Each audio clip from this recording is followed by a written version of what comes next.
the interim hearing of Energy and Utilities Finance and Policy for Thursday, May 28th to order. For the sake of the record, we do have a quorum here. We will not be taking action on any of the bills that we hear today. This interim hearing is intended to go through some projects that were discussed in the last couple of weeks of session, and in anticipation of perhaps another RDA spend bill, that we would at least have had a good discussion about them rather than just dumping something into a bill and patting ourselves on the back. I do not like that, and I don't like last minute things that haven't been heard in committee. So I know there's a number of members that wanted to hear about these projects before, even though they sounded good, before we would actually sign on to considering them for inclusion. If an RDA bill does appear, maybe after June 12th. So we'll have a good discussion of these bills. My intention will be to hear from the author and the testifiers that are on the list. And then once that's done, any other testifiers that may be in the meeting today, and then take questions from members on the bills themselves. All right, I will go through each bill individually. There's also going to be some discussion after the second bill on a separate bill of Senator Rarick's that he wants to have a little bit of time to talk about. He does not have official language for us to look at this point, but we want to give him some time, because I think we will have some spare time at the end of this meeting. So that Senate File 3907, Senator Westrom, the Ammonia project pilot demonstration. Would you like to introduce the bill and talk to the bill, and then we'll go to your testifier? Yes, thank you, Mr. Chair. Am I coming through okay? You're okay, but Senator Pratt, you can go on mute anytime. Senator Pratt? And hold on one second. Mute, please. Thank you. Muted. Somebody unmuted me. Not me. Okay, fire away, Tori. All right, Mr. Chair, members, this proposal is one that you've heard some discussion about the last few weeks of session, last week especially, but I'll let the testifiers talk through most of it, but it really is another big significant step or opportunity for Minnesota, for Western Minnesota, but the whole state and the University of Minnesota system to continue with very plausible renewable energy research that they have worked on for now going on 2 decades. At the West Central Research and Outreach Center in Morris, they do a lot of focus on renewable energy research as well as application, both for livestock, for farmers, for practical living, for bigger users like a campus and so on. This particular project is looking for match dollars to be a pilot project, actual built pilot project here in Minnesota. It's in the running of one of the top couple of sites for the nation, and it would be matched by $10 to $15 million of U.S. or United Department of Energy, Federal Department of Energy dollars to build this site and work with the U.S. Department of Energy on perfecting, as well as the research on using anhydrous ammonia as a storage facility or capacity, much like a battery when you talk about wind or solar or other types of energy. Storage is the big nut to crack. And while we talk about new battery technology, think of this as a battery option or a chemical storage of that type of capacity. The battery, i.e., storage for wind or solar or other renewable energies, it might be collected during the peak of the day when maybe that's not needed, or at night when the wind is blowing and people are sleeping and there's not as big a demand. You can store it and then have that energy available on demand. That is a big step in the right direction of making things more affordable with renewable energy and more reliable and there when you need it. And so With that, Mr. Chair, we are asking for a $5.2 million match to help West Central Research and Outreach Center put themselves in a very strong position, and Minnesota in a very strong position to bring that research and that pilot project right here to our state to continue some of the great work that they've been working on.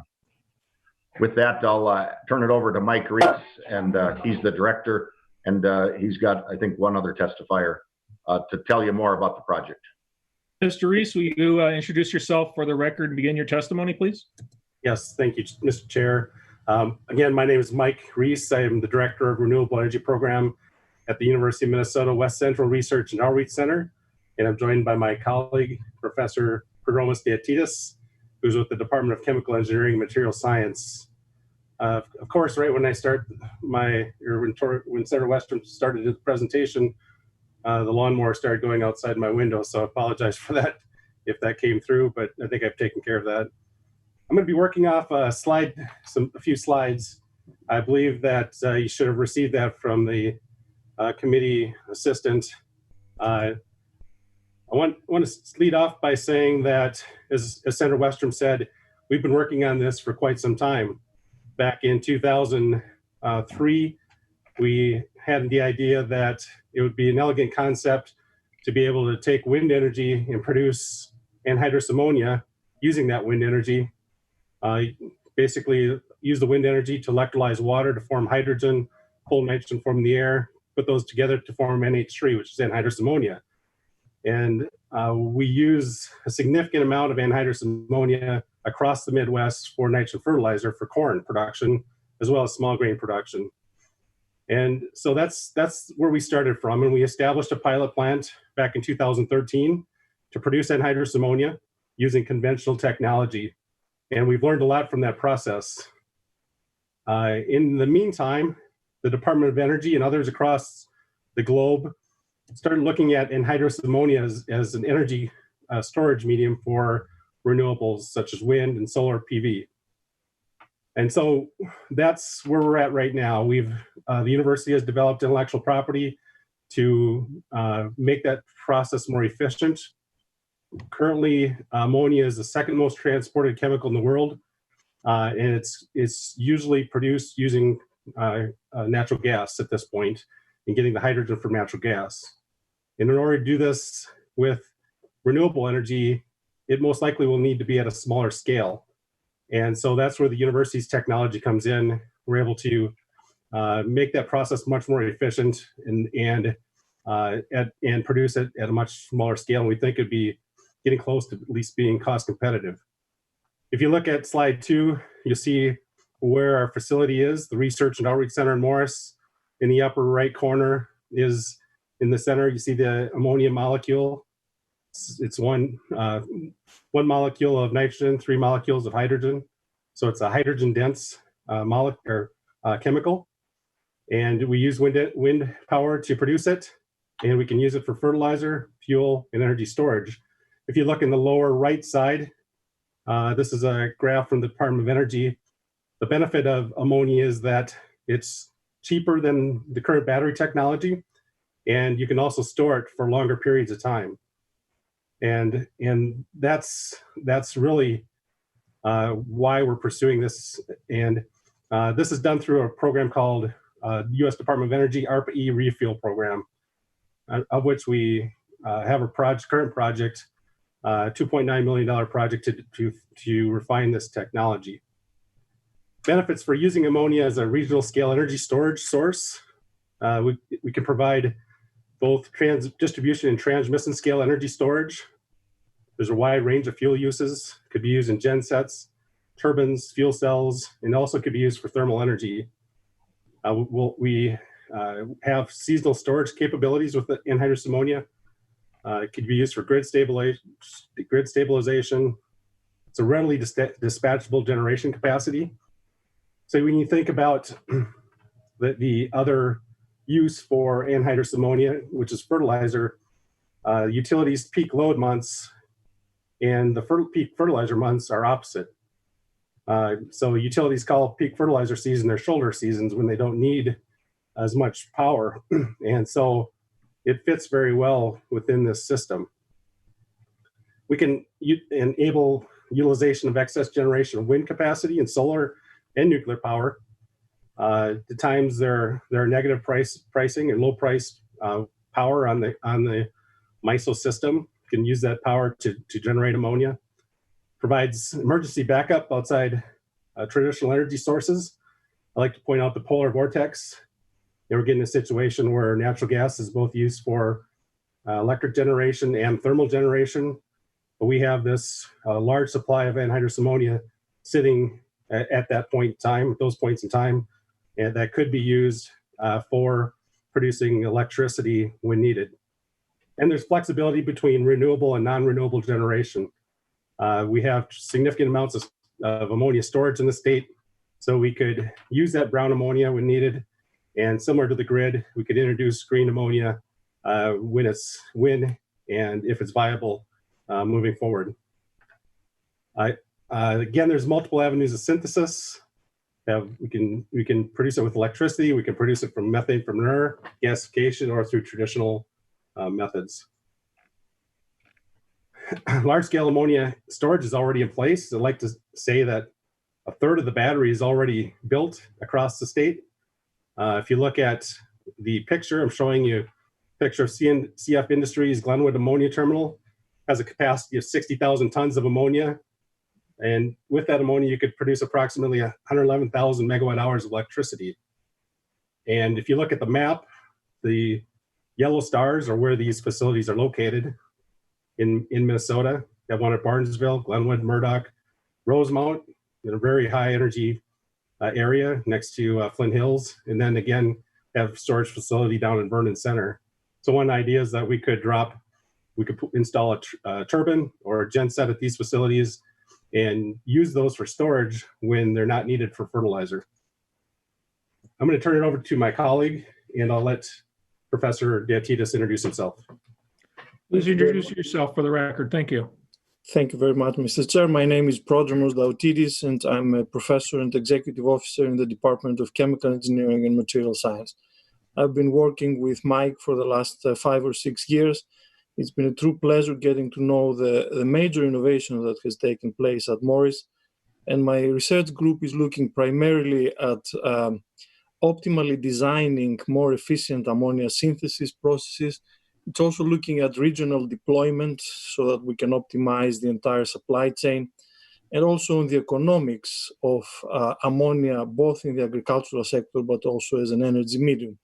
And as you all know, hydrogen and ammonia have received worldwide attention as potential energy storage media. Our group has performed one of the very few quantitative studies that try to assess the economic feasibility of this and try to look at the economics of this. So in particular, we have considered a renewable-only energy supply system as our system, an islanded one, not connected to the grid. And we have performed a comprehensive study in 16 US cities with different climate profiles and different demand profiles. Our goal has been to design these energy storage systems and also the operating schedule of these systems over an entire year using data that we have from NREL on demand and weather for these cities.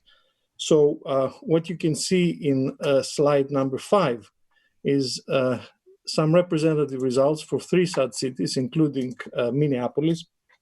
They show the levelized cost of energy, which is basically a capital investment annualized plus operating costs divided by the total annual power demands that we're considering. So we're performing designs that will actually minimize this. Basically the results are that batteries alone are extremely expensive, especially when they're needed for significant long-term storage. Hydrogen provides some improvement. Ammonia is for the most part more economical, especially in locations where wind is used for generation. And also the combination of hydrogen and ammonia turns out to be more advantageous from the point of view of economics. And we can get a better idea of the numbers if we go to the next slide, slide number 6. Here, we got rid of the battery costs, and we can better look at the cost of a hydrogen-based energy storage system or a combined ammonia and hydrogen-based system. Look at Minneapolis. These results are quite indicative of the general trends. We can achieve a levelized cost of energy in the order of between 15-25 cents per kilowatt hour, and the large majority of it accounts for the renewable generation infrastructure, installing the wind turbines. So in reality, if we were to build this in a place where we already have this capacity, these costs would be significantly smaller. And so the question here is, why do we need ammonia? Why is it that advantageous from a storage point of view? And we can better look at that when we look at slide 7.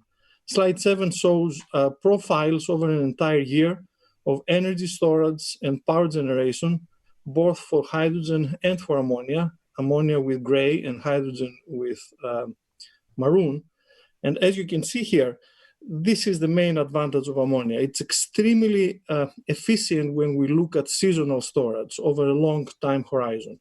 The combination of hydrogen and ammonia provides really a very effective, allows us to take advantage of a trade-off between the more efficient utilization that hydrogen provides and the more economical storage that ammonia provides. So these results have been quite encouraging for us. I think there's a good case to be made that not only that Minnesota is a world leader in developing this renewable ammonia technology, but there are pretty good prospects, and we're uniquely positioned to impact Minnesota energy and agriculture. Thank you very much. I'll turn it back to Mike. Thank you, Mr. Chair. Just to continue for a couple more slides, as Professor Deatidis has stated, it's more efficient to store hydrogen long-term in the form of ammonia, and so that's the benefits. So if you move on to slide 8, we're requesting matching funds for a 1,000 kilogram or 1 metric ton per day ammonia production pilot plant. We anticipate federal funding that will provide from $10 to $15 million of this effort. The production plant will be a globally unique asset. It will showcase leading edge ammonia production technologies from across the nation as part of this refuel program. These technologies will be important for Xcel Energy and other utilities across the state. And my understanding is that Rick Evans from Xcel has indicated to you, Mr. Chair, as well as Senator Westrom, that they do support this project. Due to our past leadership in this area, the University of Minnesota is considered to be a top candidate for this project, but there's significant competition. And so that's the reason why we have come to you asking for this match support, so we can be in a much more competitive position for others, from others across the country that are vying for this funding. So the project is anticipated to be $18.4 million. Up to 50% match funds are required. That's a difficult stretch for the University of Minnesota, especially during these times. Contribution from the Xcel RDA fund would be a huge boost in attracting this important energy storage project to the state. And I do believe that if this project is located, there'll be other dividends that result from this project from a technology standpoint. Here is the current project team that we are participating with. We have the University of Minnesota site, Orup site in Minnesota. Nell, who is a world leader in electrolysis manufacturing, with Research Triangle Institute developing and integrating the system. We use University of Minnesota proprietary technology for the separation of ammonia. And we also have proprietary technology for utilization of the technology as well for energy generation, and then other potential partners as well.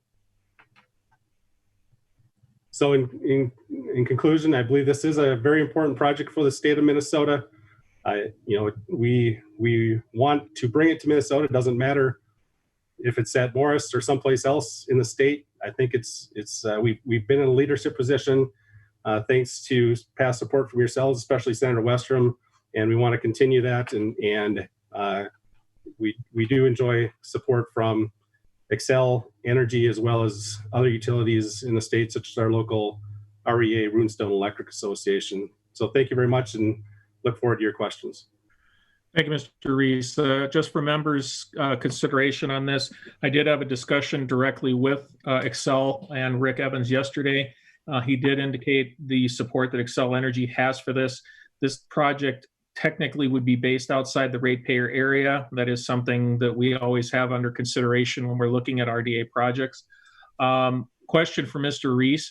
The request is for $5.2 million from the Renewable Development Account. What did you say that the university would be able to, if we were able to provide it and you were able to get the grant, how much was the university going to be providing on their side?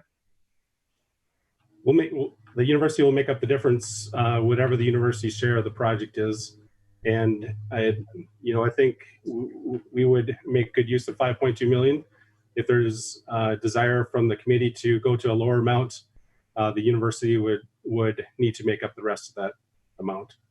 Okay, and based upon the current situation we're in, which is one of the reasons we're doing this remote hearing, I'm guessing the university is not going to have a lot of spare change laying around underneath the cushions to be able to fund something like this. So, we will. The request is for 5.2. We'll see what happens when we start going through the process. One additional question, then I'll open it up for any additional testifiers. To Mr. Reese or to the researcher, looking at the slide regarding the I think it's slide number 9 here. I'm just curious if I'm reading this correctly. So what you do is you synthesize the ammonia and then store it, and then when necessary, is it the read on this is that you actually you decouple the nitrogen from the hydrogen molecules and then burn the hydrogen as the fuel source to generate electricity? Is that, when we're looking at this from a power perspective, is that the easiest way to explain what you're doing? Thank you, Mr. Chair. And I should mention to your previous comment that the university can use in-kind match. So our time that we dedicate can be dedicated, so that obviously it's a difficult time, but we do still have our time that we could commit to this project as far as match. To your last question, excellent question. Yes, that could be a route that the ammonia can be cracked, essentially separating the hydrogen and nitrogen, and hydrogen can be used to be combusted in a turbine, like a combined cycle turbine. Could be used in a genset or a fuel cell. There are technologies, part of which we have at the University of Minnesota, to use anhydrous ammonia directly. And anhydrous ammonia, this might surprise some, but it does combust, and it is a reasonable fuel. The approach the university has is to use, for example, in a tractor engine, which we have done, that you need to crack just a small amount of the ammonia into hydrogen, and then you have a hydrogen and ammonia mix, and it combusts fairly well. There are fuel cells, high temperature fuel cells, such as solid oxide fuel cells, that you could directly use anhydrous ammonia in. Okay, and then as a result of the burn on, if you're burning the ammonia, you're obviously going to be exhausting some level of or something into the atmosphere. What's the exhaust? Is that going to be nitrogen, or is that going to be, what is that going to be as far as the output from the conversion? Excellent question. There are some resulting nitrous oxides, as there are with most combustion technologies. But interestingly enough, you use anhydrous ammonia as a mitigant for NOx, so you can actually use the fuel to capture those NOx through SCR and other recovery methods. Okay, great.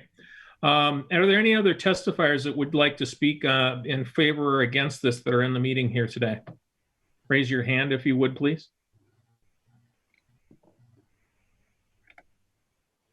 Not seeing any.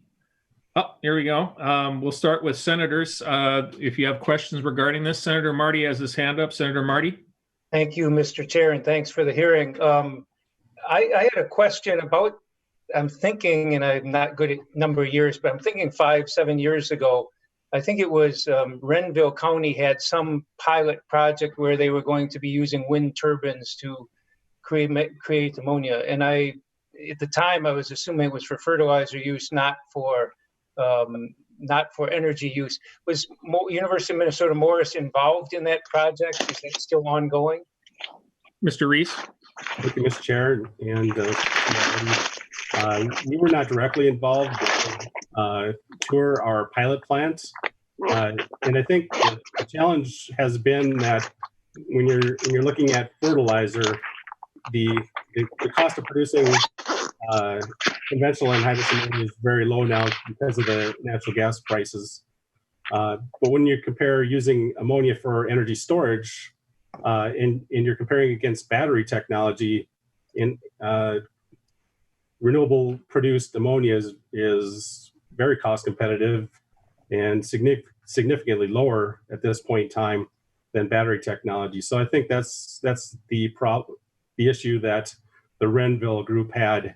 Until there's, I think it's a good concept still, and I think it's coming, especially in areas like Europe and where decarbonizing the fertilizer market is more important to the people there. But at some point it might come here too. But in the meantime, the energy storage aspect is quite compelling. Hold on a second, Senator Marty. Allie, will you mute yourself, please? Yep. Thank you. Mr. Marty. Chair, thank you. And yeah, no, I understand the value of that, and I certainly get the sense from what I've been reading in the last few weeks since Senator Westrom first started discussing this in committee, and that is that there's real potential here. How many other universities or institutions in the U.S. are competing for these grants? Are we talking 2 or 3, or are we one of dozens being considered for this? Mr. Reese? Thank you, Mr. Chair. Senator Marty, there was a meeting last July, ARPA-E refuel meeting, and we were listed as one of the top 2 competitors for this. And by the Department of Energy. That doesn't mean anything when the proposals come in, though, because as you alluded to, there are several potential locations where this plant could be located. There are many universities across the nation and research organizations and companies that have caught on that this is a viable technology. And so I anticipate that there will be more than 10 and possibly more than 20 applications for this project, and it could be quite a bit higher than that as well. Okay, Mr. Chair, one final one, and that is it's encouraging to hear that we're in a good position, though, even if there are 10 or 20 of them. But what's the timeline? When are the grants going to be? When is the grant going to be given? And if so, when would this project be up and running? Mr. Reese? Thank you, Mr. Chair. First of all, it's a 3-year project. And the first year will be the development. The second year will be the installation. The third year will be the actual operation. As far as for the first part of your question, we anticipate the request for proposals to be released very shortly. We've been in direct contact with the director of the program, and he's been in touch with us. And he also we had a meeting with Xcel Energy a couple weeks ago, and he indicated at that point in time that it's with their legal department, and as soon as they're done with it, that it'll be released. And so it's hard to say anything more beyond that without guessing, to be honest with you. But I expect it will be out very soon. He said he had approval from the director of ARPA-E to proceed on this. So just a clarification, Mr. Chair. So in other words, the RFP will be out in perhaps a couple of weeks. You don't want to say for sure, but that the actual grant decision, whether Morris would get this or not, maybe sometime 2 months to 10 months from now kind of thing? Or is that the ballpark, or is it much bigger, wider ballpark range than that? No, Mr. Reese. no, thank you, Mr. Chair. Senator Marty, I would believe that the two to 10 months is a reasonable time frame. In fact, I would lean more towards the 2 months. Once the director of the refill program has approval, he wants to proceed very quickly. We've submitted a response to a request for information, which is a preliminary step. And so we have done that already, and now it's a matter of just, as I said, making sure from a Department of Energy standpoint that all the legal considerations have been addressed, and then they can release the request for proposals. And I just also want to point out that Senator Westrum's bill does indicate that the Department of Commerce will need to certify that the award has been made to the university before any funds are released.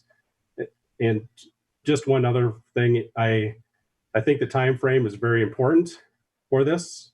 If the question is leading to would it work next year, I don't think that, obviously the money would be very important for the university to continue this work, but for this opportunity to leverage $10 to $15 million of federal funds, I don't think that would be a possibility in this case. Thank you. Senator Simonson. Thank you, Mr. Chair. My question is for Mr. Reese, and just getting back to this funding mechanism. I think you, Ted, you indicated that the project itself, total cost was $18.2 million. The request was for 50% of that from the federal government. Your request here today from the RDA would be 5.2, and then the balance was to be made up from the university. And I'm just wondering if you can be a little bit more specific from what funds within the university that balance would come from. And I just want to make it clear, I'm very supportive of the project. I think it's a great idea, and I support the concept, but I just want to be a little bit more clear about where within the University of Minnesota that these remaining funds would be made up from. Mr. Reese. Thank you, Mr. Chair. Senator Simonson, thank you for the question. So when I said the University of Minnesota would make up our share of the remaining match, keep in mind that if you look at slide 9, we have other partners, and each partner is expected to make up their own cost share. So we have, for example, Nell, who is the leading electrolyzer manufacturing company. They would have to, for their portion of this project, they would have to provide cost share. Casali, which is a legacy ammonia technology company, their technology and engineering services are used on close to 90% of the world's ammonia plants. They would have to make up a portion of the match requirement, and Research Triangle Institute and the other partners would as well. So as far as the University of Minnesota match requirement, we believe that the 5.2 million would be sufficient to cover the university's portion of the match. And I want to point out that during this time frame, the original request for information said that 50% of match is required. Since that time, there's been discussion that a lower amount of match would be required. So if it is lower, then the amount of money that we request from the legislature or use from the legislative appropriation would be less. As far as the university's share, what other sources of funding, my salary would be part of that match, and other participants would be part of that in-kind match as well. And we have been in discussion with other partners such as Great River Energy and as well as Xcel Energy, that if they are participating and providing services such as in Professor Prodromus Diatidis' work on modeling, they provide us with the energy profiles and things of that nature, their time is also used as match. And I've had direct discussions with Great River Energy regarding providing that as well. So this part of the state match, state dollars are are a significant part of that match. So we anticipate, and so we hope that the rest will come together with those sources I mentioned. Senator Simonson? Very good. Thank you. I think that's helpful to know. Thanks, Mr. Chair.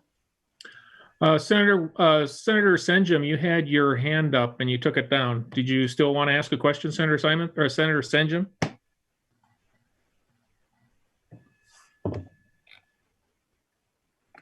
And you're on mute, Senator Senjem, if you're trying to talk to us. Should be okay, right? All right. Yep, I got you.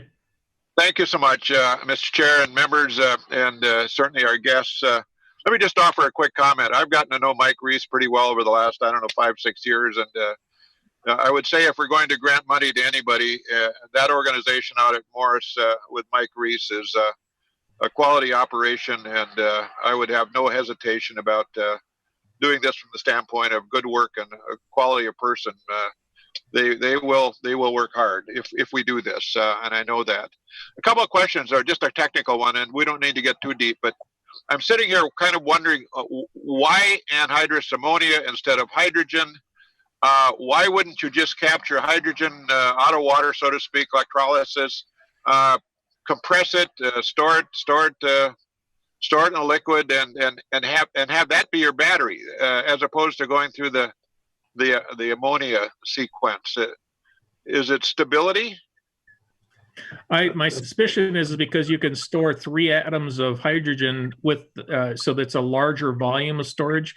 Just guessing, Mr. Reese. Thank you, Mr. Chair. That's very perceptive of you. It's more hydrogen dense, so the storage is less costly from that standpoint. Also, hydrogen has issues with storing. It makes the metal brittle, and so it's very costly to store hydrogen. We have ammonia storage already located across the state, and as Professor Diatides has already mentioned, it's very efficient to use hydrogen. So that would be the intent: is that you use it when you can, but when you need the long-term storage, either hydrogen or a battery will provide that long-term seasonal storage that you need to move wind energy from windy months into non-windy months. So that's the key with ammonia. The other nice part about ammonia is it has multiple uses. You can use it for energy generation, but you can also use it for nitrogen fertilizer. So you have that benefit as well. And thank you. Who says my chemistry degree didn't come in handy? Senjem, thank you very much for your kind comments. I appreciate that very much. Or at least one chemistry class that I had came in handy, didn't it? So Senator Senjem. Just a follow up to not to that, but just another one. If all this goes well and we reach the end of the rainbow, so to speak, are there any royalties, or would you patent something like this and expect royalties, or is this just good academic research that's going to serve mankind? Mr. Reese. Thank you, Mr. Chair. Senator Senjem, yes, we anticipate that there will be royalties that would come to the University of Minnesota through the intellectual property that's been developed. Portion of the funding to develop that technology was state funded through the Environmental and Natural Resource Trust Fund. So some of those funds would come back to the state of Minnesota and to those funds. I think with Xcel Energy's participation, I know there's concerns about the making the ratepayers whole to a certain extent, and so I would think it would be reasonable that Xcel Energy could have a benefit on the license side as well. And just a comment about, I understand that Morris is not in Xcel Energy's service territory. The University of Minnesota definitely has a large footprint within Xcel's service territory. A lot of the work is occurring in Minneapolis, which is part of Xcel. We're very nearby with Starbuck and Glenwood as Xcel Energy's service territory. And as I said before, it does not necessarily have to be at the Research Outreach Center. We achieve some efficiencies by research by doing it that way. But I think there's other sites across the state that are in Xcel service territory that would be very viable candidates as well for this project.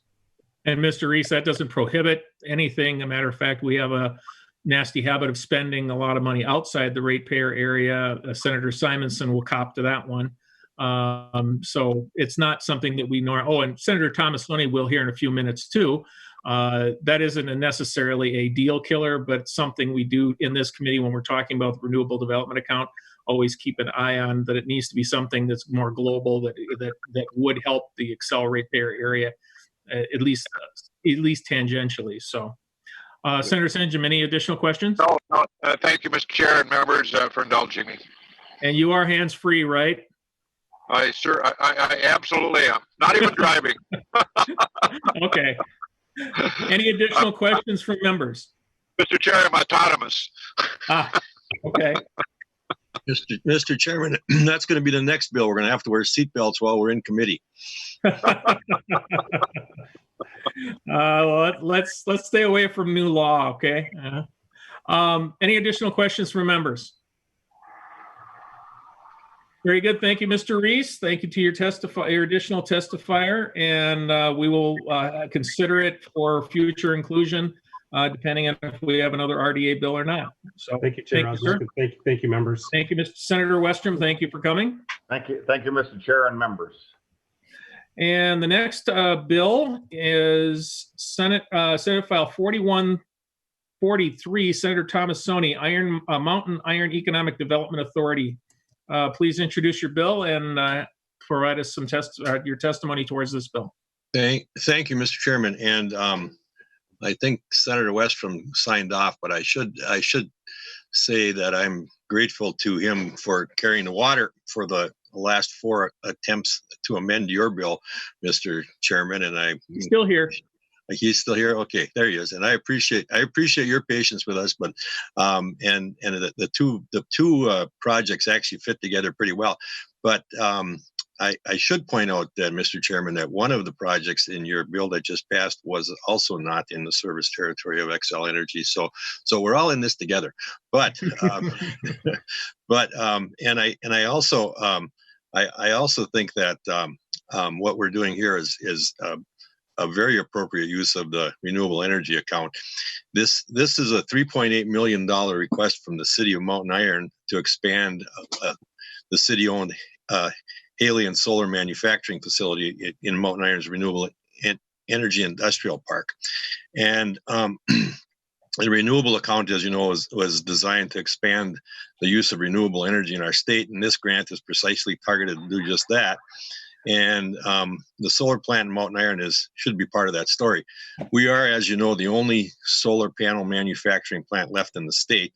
And when it first started out in 2010, it was designed to produce about 10 megawatts of solar modules, and right now it's up to 140 megawatts of solar modules.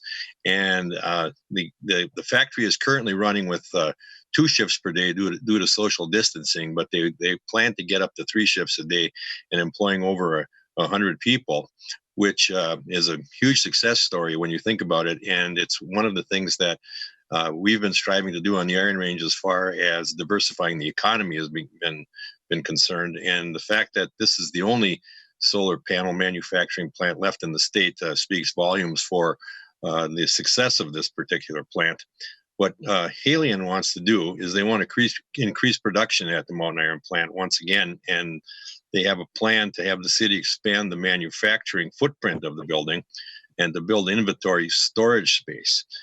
Hellion has a long-term lease agreement with the city, and the expansion will cost about over $8 million.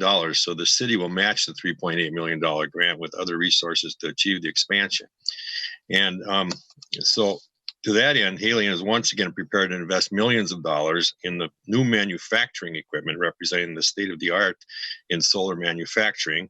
And we want Hellion to invest the money to expand the plant's capacity and to make it more efficient. And with this expansion, they expect to double the plant's output from 140 megawatts of production to 280 megawatts of production. So I'm happy to have worked with Senator Westrom in trying to add both of our projects to the previous renewable energy account bill, and I'm hoping that anything that we put together in the future will will have these two projects included in it. And I should point out that we had some very interesting bipartisan support when I went to Washington, D.C. with Senator Gazelka to testify in front of the International Trade Commission in support of the solar panels to try and keep the tariffs down so that would make the panels more cost efficient. So, Mr. Chairman, with that little synopsis of the bill, I'd like to introduce the Martin Posterek, who is the CEO of Hellion, and he can actually tell you all the details and all the work that he's gone through to actually bring the project from Canada to Mountain Iron and the investments that he's made and his intentions of where he wants to go with this. So, Martin. Mr. Posterek, please introduce yourself for the record and begin your testimony. Thank you very much, Mr. Chairman and members of the committee. Thank you very much, Senator Thomas Oni, for your kind introduction. My name is Martin Posterek, and I'm the president of Hellion. We're a Canadian, and thanks to our footprint in Mountain Iron, also a U.S. manufacturer of solar modules, we have been in business for 10 years. We have been manufacturing solar modules since 2010 and have produced to date, with what we're doing this year, over 1,000 megawatts. Historically, having sold this product in the continental U.S. and Puerto Rico, as well as in the Caribbean, of course in Canada, in the European community, and as well as in Japan. We invested in a new manufacturing line that has been placed in the Mountain Iron city-owned building in late 2018.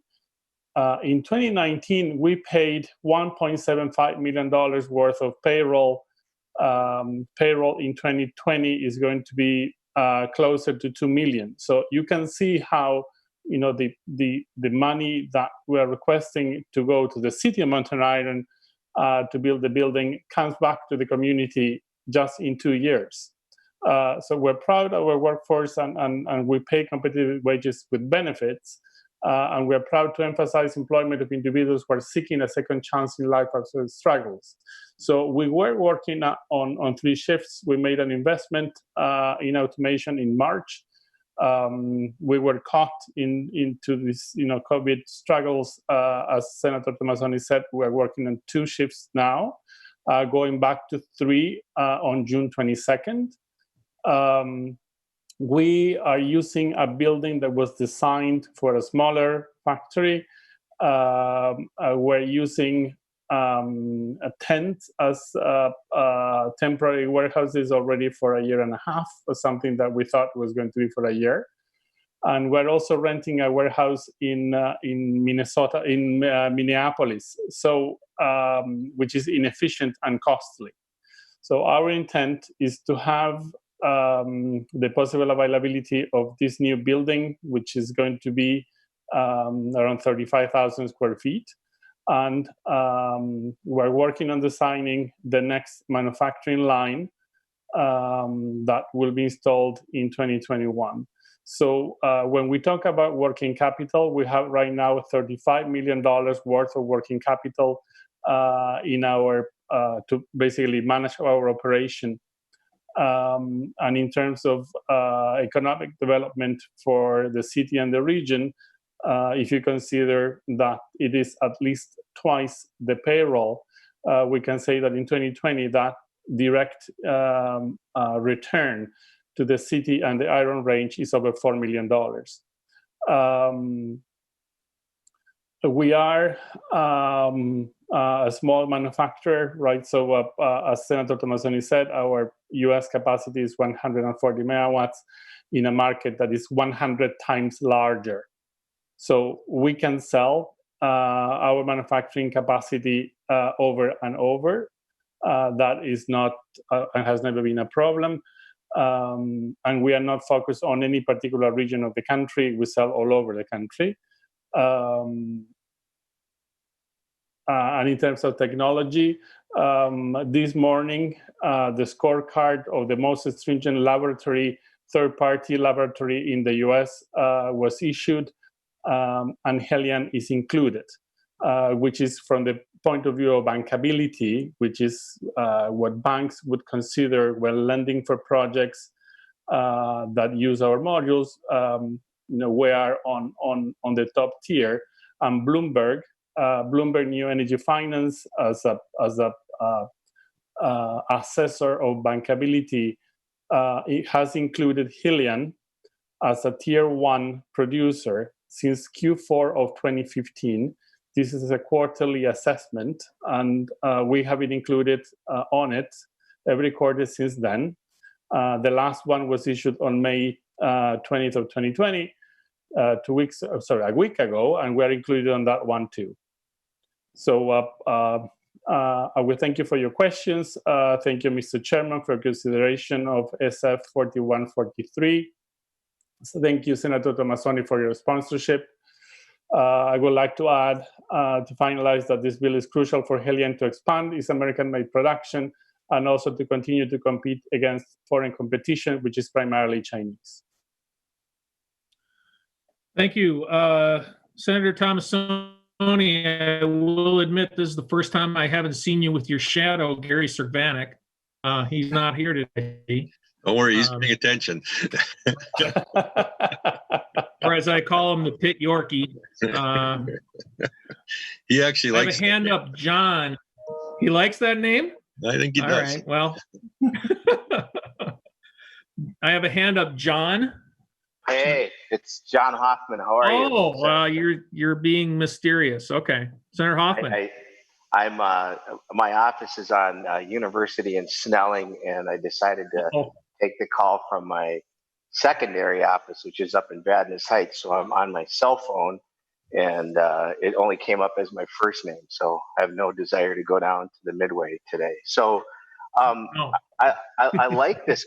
I like this conversation. It brings up the memories of what we tried in 2013 when we increased the solar, the whole piece about solar energy in Minnesota and how it just doubled up, and now that Chisago County is got the largest place of solar panels, we are now beating Wisconsin, and if we can support this effort by Senator Thomas Oni, not only do we leave Wisconsin in the dust, but we also get back to this whole thing about Minnesota made. And I like where this conversation is going, Senator Osnick. So thank you for bringing this up. And David, thank you for bringing this forward. And I hope we can move on this.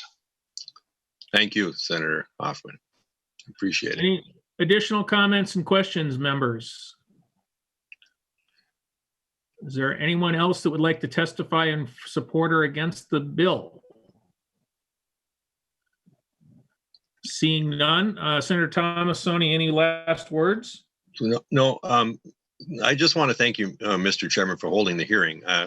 We talked about how COVID-19 was kind of shut down the legislature in a key part of the legislative process, and how the timing that we had to actually deal with in not getting hearings on these types of bills that might have moved them forward either on their own or in conjunction with the bill that you eventually passed was a problem during the legislative session. And I just want to thank you for having this hearing and letting myself and Martine be able to express to people how important these jobs are, but how key this is to the solar industry in Minnesota.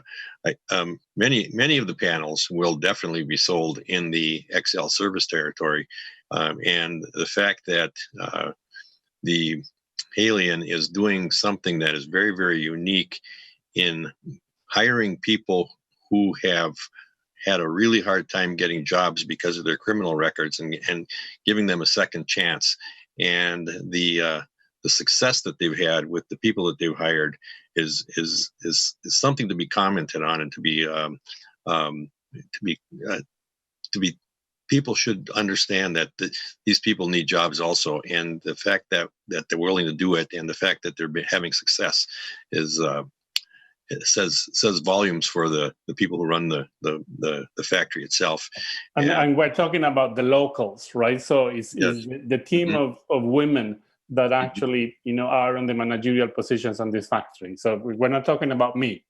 No, but I get it. But you have to show up. So anyway, but the production is great, and I got to tell you, I think that Senator Osmick, if you're really bored in the rest of the summer and or you really need something to do, touring this factory is worth your time. It is automated in a way that it's the highest of technology that you can possibly imagine. And when I see those robots go and they're moving all these little panels around and how everything is just being done, it's just amazing to me. And I would encourage any of you who would like to come up and see the place to let me know, and we can certainly arrange for a tour of this place, because it's you really have to see it to believe what a great operation it is. Well, Senator Thomas Oni, I probably will, because I've got a little extra time on my hands, and I'm north of Brainerd right now, so it's a pretty easy striking distance to go up and get to that. Great. Plus, our friends over at the precious metal mines, I haven't been there since 2013, so good time for a visit. Maybe a good twofer. Okay. All right. Additional questions, members? I don't see any. Thank you, Senator Thomas Oni. Thank you, Mr. Pasterek.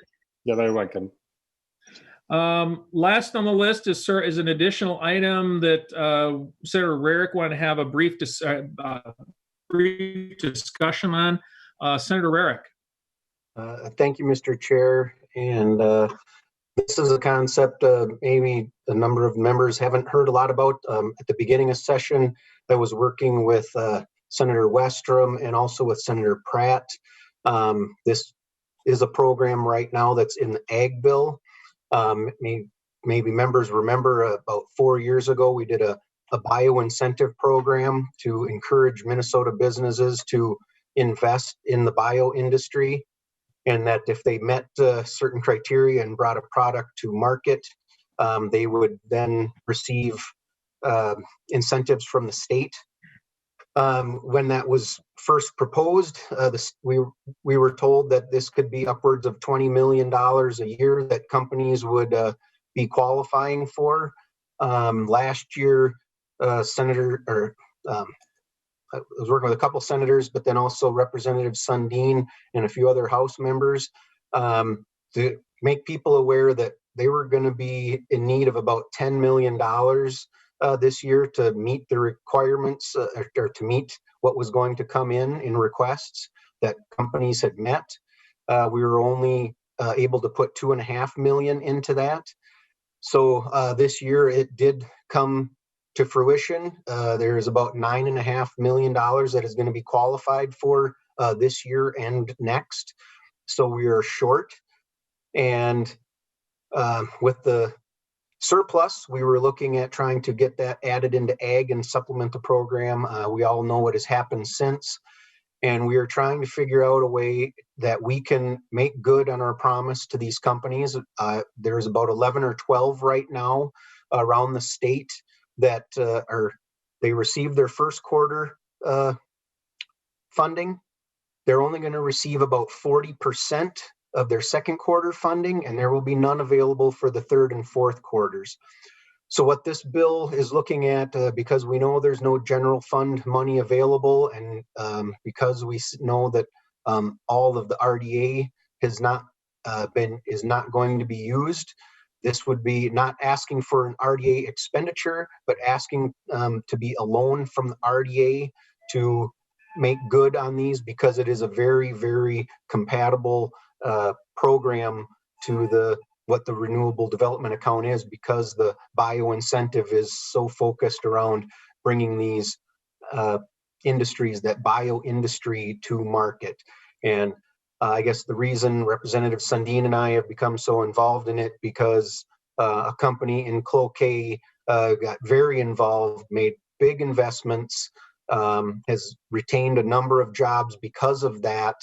And now they're going to fall way short from what was expected and what was basically promised to them by the state. So the bill, we're working on the language. I believe some language was sent out to everyone.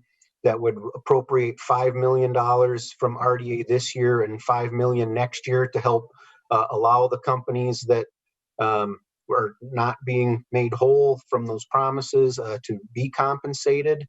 I believe the language says in 2025, if there is a surplus in the state, that would be, there are a number of criteria that show when we have a surplus where money goes. This would add the RDA fund into that list to say that that would be paid back. It's also putting a moratorium. Any companies that have currently started the process and have filed would be able to receive these monies. But any company that is currently thinking about starting a program, we're going to stop that. We're going to say that it's no longer going to be available because we've been finding it so hard to find the sources for this money to come from. So, and especially now with the economic situation we're in, we don't want to make new promises that we can't follow up on. So I know this is fairly new and we are still working on it, and I haven't had a chance to reach out to the committee, so I appreciate the chair you allowing me to bring this forward. And I would appreciate even if there's not a lot of comments or questions at this point because it's so new to everyone. I would love to get responses from people and what their thoughts are, if this is some other options or ideas, if they think this is good, if it's bad. Would just appreciate the members' input. And I am also going to be working, like I said, we spoke with Senator Pratt in the past. We just believe this is really a jobs program more than an ag program, and going to be continuing to try to figure out maybe how to roll this program over to DEED in the future rather than being at the Department of Ag. So with that, I would be happy to answer any questions or be available to members in the future as well. So members, you did receive from Darren an attachment and it's coded SC 7588. I know this is definitely something very new. This is unique in that it would be a loan so that the RDA would be recouping money, and especially in the times we're in right now, I think being as creative as we can, and this would not be considered an expenditure necessarily because the money by 2025 would be coming back. I guess I'd like to take the temperature of the members to see, Senator Rarick still has some work to do on it. Is there a consensus, or is there heartburn, or is there curiosity whether this is a good idea to that, or if we should just tell Senator Rarick right now to stop where he is? So, Senator Simonson.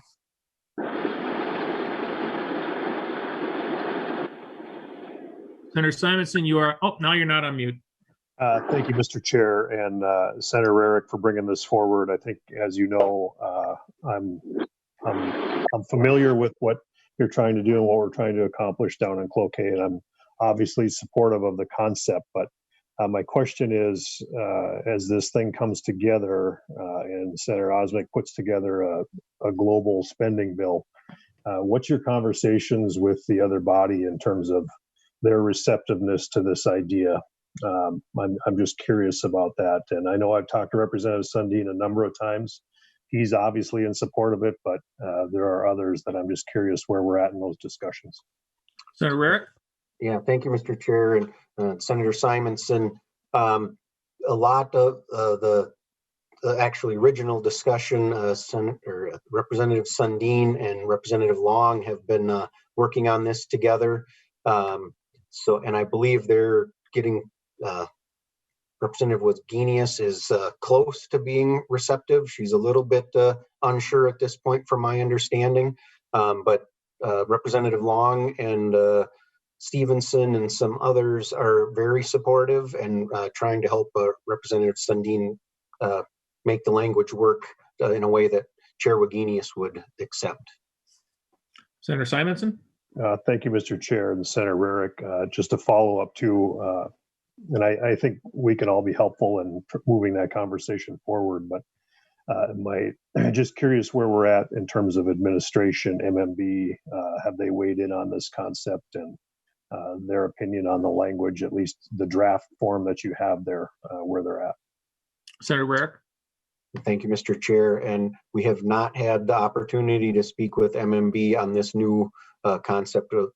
For most of the session, we were looking at, like I said, trying to get an appropriation from the surplus to backfill this. This has been about, I don't know, about 2 to 3 weeks that we've shifted the focus to this. So we're working those. We're trying to get this language, and then we will definitely be approaching them to see how this would work. But we do believe there have been other things similar to this in the past, as far as when a surplus is available and things that need to be paid for. That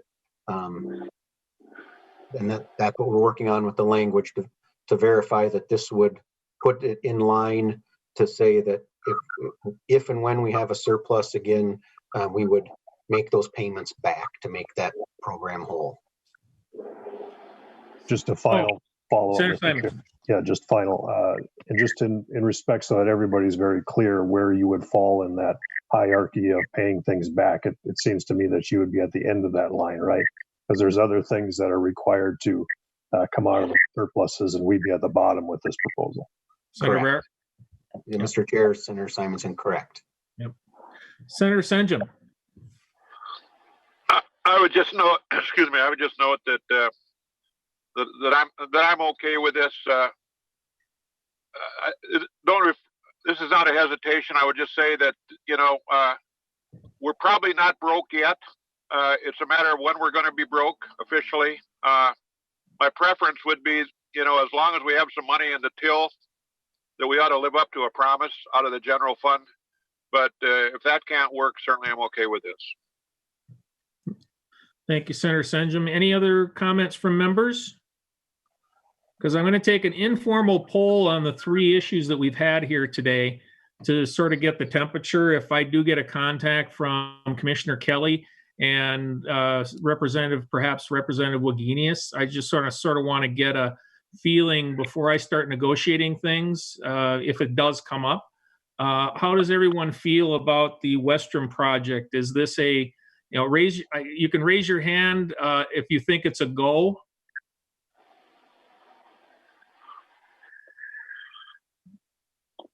I got 1. I'm good. 2, 3. Hoffman. Yep. Anybody who is against it, let me put it to you that way. That's probably, okay, Senator Thomas Oni, no, you don't get to vote here. Is anyone deeply against it? Or even against it? And you can certainly send me an email if you don't feel comfortable talking about it in front of the committee. That's fine. And I guess I'll ask the same question for Senator Westrum's proposal. Is there anyone that is against that proposal? Does not feel that that's an appropriate use of RDA? And I'm not seeing anyone. Now, as to Senator Rarick's proposal, is there anyone who is necessarily against this type of a proposal? But I think he has more work to do before we would give it a full vetting. But I think this is at least preliminary. Is there anyone that says that Senator Rarick should stop where he is right now? Okay. That's what I needed to know. Again, we're not sure if we're going to have an RDA bill, part 2, but I think it's possible. I have not opened the discussions yet, but I will certainly coordinate Senator Simonson with you as ranking member to sort of talk through what we can and cannot do in that bill. There's obviously some things I will not do when it comes to some of the things that Representative Wagenius wants, that microclimate study being the top of the list of I'm not doing it. But I just want to get the feeling from people what they thought about these proposals. And there's some GOP members were concerned about not having, and not even on committee, just in the GOP caucus, we're very concerned about not hearing proposals and just slamming them into a bill. That's really not how we should be acting as a legislature. So with that, members, next Thursday, we will have another meeting. This will be devoted exclusively for the eco bill of Senator Rarick's for further discussion. I've invited Senator Kiffmeyer to attend also. That I believe she had some amendments on this bill at the desk. when we've ended session. We want to hear any amendments that authors might be interested in adding to the bill and changing to the bill. But I also want to hear from propane as well as from the Chamber of Commerce, who do have concerns over the bill, and do some additional vetting, because we do have the time before we go into the not so special session that we all know is coming. So with that, members, I will adjourn this committee, and I will see you on Thursday. Thank you for attending.